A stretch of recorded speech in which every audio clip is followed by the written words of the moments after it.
pour moi, la gestion des ressources humaines, ça se vit au quotidien par les gestionnaires. Il faut passer l'aspect administratif. On peut avoir le manuel des employés le plus complet, avec les politiques RH les plus tendances. Si le gestionnaire n'arrive pas à les faire vivre aux membres de son équipe, pour moi, c'est raté. Il faut que les employés veulent sentir que les gestionnaires s'intéressent à eux, s'intéressent à leurs projets, qu'ils veulent les faire grandir. Donc, c'est vraiment, il faut réussir à passer l'aspect administratif pour que ça devienne un aspect stratégique dans les organisations. Pour moi, la gestion des ressources humaines, c'est essayer de mettre chaque membre de l'équipe à sa bonne place. C'est vraiment exploiter le plein potentiel de chaque personne pour que finalement il y ait la meilleure synergie et puis que ça amène l'organisme au meilleur de lui-même. Parce que si chacun est bien ancré dans son poste, dans l'exploitation de toutes ses meilleures compétences, ben c'est là finalement où il va quelque part performer le plus, il va amener le plus son talent et puis sa motivation. Puis c'est ça qui porte l'organisme vers les plus beaux projets. En fait, je suis d'accord, et même si on veut aller plus loin, c'est de dire que oui, il y a des postes, mais on peut se garder une certaine flexibilité. Un projet va être beaucoup mieux mené, aller plus loin s'il est porté par un employé qui est intéressé par le projet, plutôt que de rester dans la logique de certaines structures. Donc, on peut se permettre comme gestionnaire de jouer avec nos structures et surtout de donner des projets à des gens qui vont les amener ailleurs parce que le projet les intéresse. Si un projet n'intéresse pas quelqu'un, c'est le projet qui va toujours rester sur la tablette, plutôt que quelqu'un qui est porté par le projet qui va clairement l'amener à un niveau à lequel on peut s'attendre. Oui, puis moi, ce que je dis souvent à l'équipe, c'est j'essaye d'être à leur écoute et de dire faites-moi savoir s'il y a quelque chose, s'il y a un projet qu'on démarre, puis que ça vous intéresse, puis que votre fiche de poste n'est pas forcément taillée pour travailler sur ce projet. Mais si vous avez la motivation, puis n'hésitez pas à m'interpeller là-dessus, parce qu'on peut toujours tricoter des choses finalement avec les ressources humaines, puis faire en sorte que la personne qui aura vraiment envie de travailler sur un projet, ben parfait, vas-y, fonce. Tout à fait. Nos employés vont tellement apprécier ce volet-là d'écoute qu'on peut avoir. On sait qu'on est dans un marché de plein emploi, alors évidemment, beaucoup d'entreprises se tournent vers toute solution pour trouver des nouveaux candidats et les immigrants, les nouveaux arrivants sont évidemment des personnes qui sont tout à fait compétentes pour intégrer ces postes vacants. Mais encore faut-il se poser la question de l'intégration de ces personnes dans les équipes, de l'attraction, de la rétention. Puis ça, c'est tout un nouveau champ finalement d'expertise que doivent développer les gestionnaires et les ressources humaines.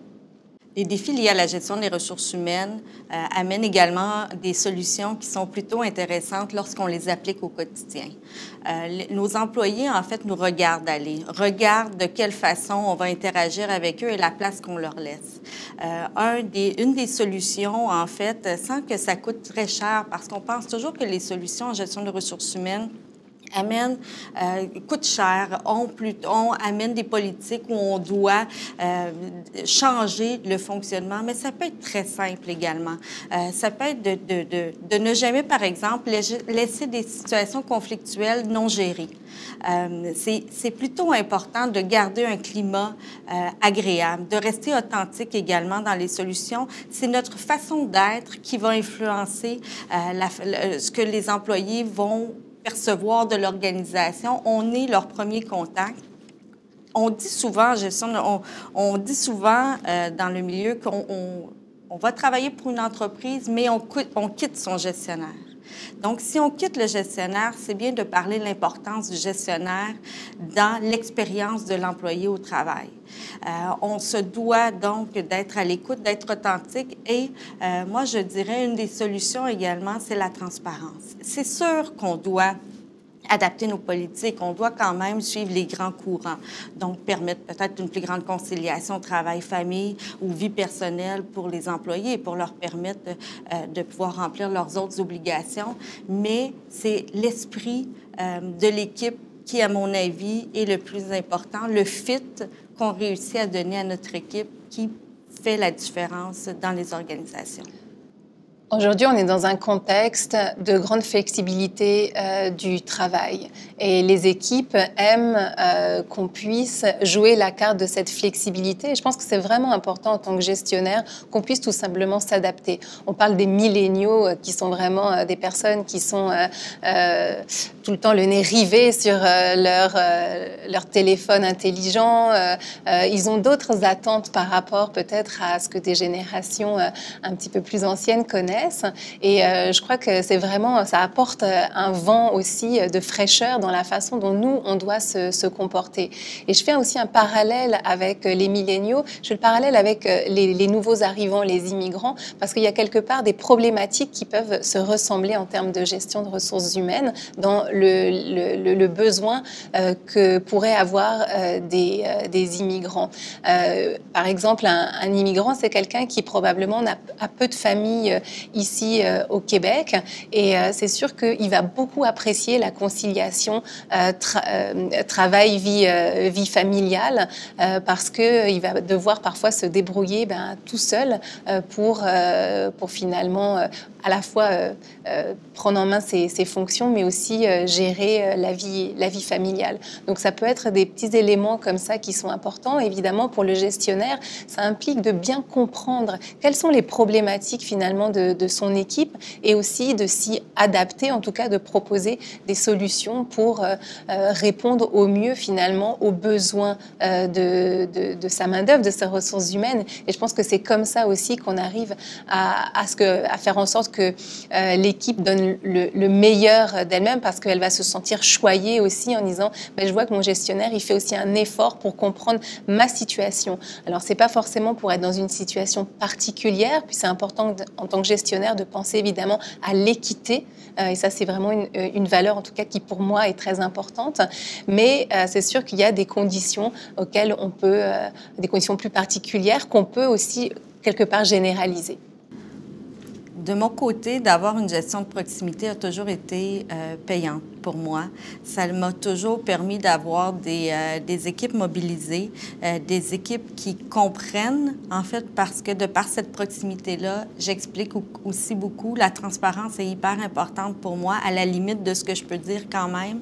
Mais c'est plutôt impressionnant de voir à quel point les employés ont également les mêmes objectifs que nous. Ils veulent s'assurer qu'on réussit autant que nous. Et les projets qui sont nos projets sont aussi porteurs pour eux dans la mesure où on leur explique bien les choses, où on leur explique l'impact, les conséquences, mais également les risques que l'on prend lorsqu'on prend des décisions. Les gens sont assez compréhensifs de ces aspects-là. Donc, pour moi, de rester authentique, vrai et près de mes gens, de mon équipe, ça a toujours été un gage de succès dans ma gestion au quotidien.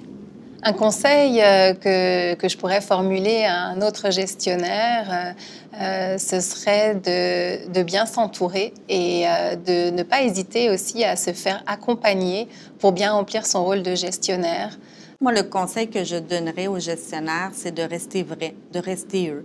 Par exemple, lorsque même on fait un processus d'évaluation de rendement, faut réussir à l'amener à un autre niveau que l'aspect administratif du processus. On peut vivre ça de différentes façons. C'est jamais facile pour l'employé, mais si on se donne pour objectif avec l'employé de développer cette personne-là à la fin, c'est porteur pour tout le monde. Et donc, de voir ce qu'on peut faire, où on peut amener nos gens, pour moi, c'est le meilleur conseil que je pourrais donner pour permettre le développement et de l'équipe et de l'organisation. Lorsque je suis arrivée de France il y a 7 ans pour poser mes valises au Québec, j'ai vraiment dû réapprendre complètement le rôle de gestionnaire. En fait, je ne savais pas ce que c'était un gestionnaire parce que moi, j'employais le mot manager. Donc, rien que pour vous dire que déjà au niveau du vocabulaire, j'ai dû faire quelques pas. Mais Ensuite, c'est toute la culture aussi managériale qui était différente pour moi et à laquelle j'ai dû m'adapter. Par exemple, en France, la hiérarchie est beaucoup plus pyramidale. Ici, j'ai vraiment découvert une façon de gérer beaucoup plus en concertation, beaucoup plus en coopération d'équipe. J'ai vraiment aimé ça. C'est venu me chercher très fort. Alors, j'essaye aussi de mettre en pratique au quotidien dans la gestion d'équipe le bon que j'ai retiré du Québec. Et moi, j'œuvre dans un milieu international avec une équipe qui est aussi composée d'immigrants. Alors, je pense que ce qu'ils apprécient, c'est que je comprends aussi les défis auxquels eux-mêmes sont confrontés et j'essaye d'intégrer ça dans ma façon de gérer tout en proposant finalement ce que le Québec m'a apporté en termes de gestion.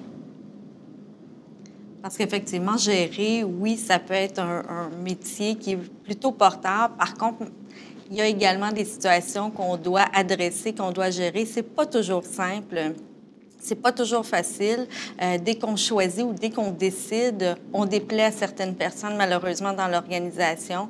Donc, ça peut créer une certaine solitude lorsqu'on doit trancher dans l'équipe parce que, oui, il y a le travail d'équipe qui doit se faire, mais par contre, au final, on doit souvent décider de trancher s'il y a différentes visions.